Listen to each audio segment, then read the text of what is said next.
تم یہی سوچتے ہو نا کہ یہ کیسے پتا چلتا ہے کہ اللہ پاک تم سے محبت کرتا ہے؟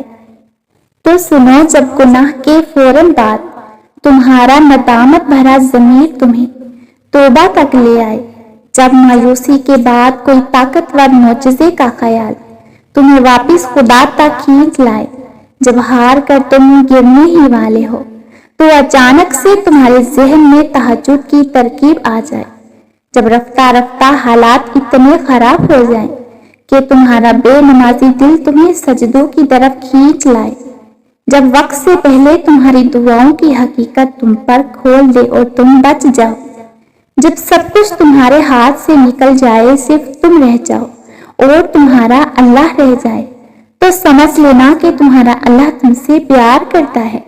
ہر وہ چیز، ہر وہ انسان جو تمہیں گھما پھرا کر واپس اللہ کے پاس لے آئے، وہ اللہ کی محبت ہے، پھر بھلے ہی وہ چیز تمہیں ملے یا نہ ملے۔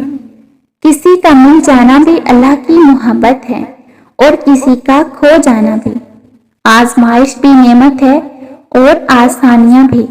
اللہ جسے جتنا آزماتا ہے نا، وہ اس سے اتنی ہی محبت کرتا ہے، کیونکہ وہ جس سے محبت کرتا ہے وہ انہیں ہمیشہ اپنے قریب رکھتا ہے۔ اللہ رب العزت تم سے جتنی محبت کرتا ہے نا، وہ تمہیں اتنا ہی آزماتا ہے۔ وہ تمہاری من پسند چیز کو تم سے دور کر کے تمہیں خود تک لاتا ہے۔ وہ تمہارے حالات سے ناواقف نہیں ہے۔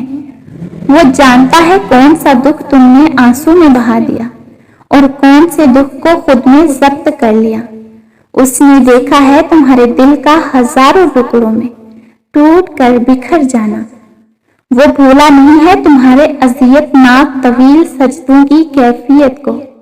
وہ تمہاری تمام بے سکون راتوں کا گواہ ہے، اور اس نے تمہاری ان بے شمار دعاؤں کا بھی حساب کر رکھا ہے جو تم نے اس کے سوا کسی سے نہیں کہی۔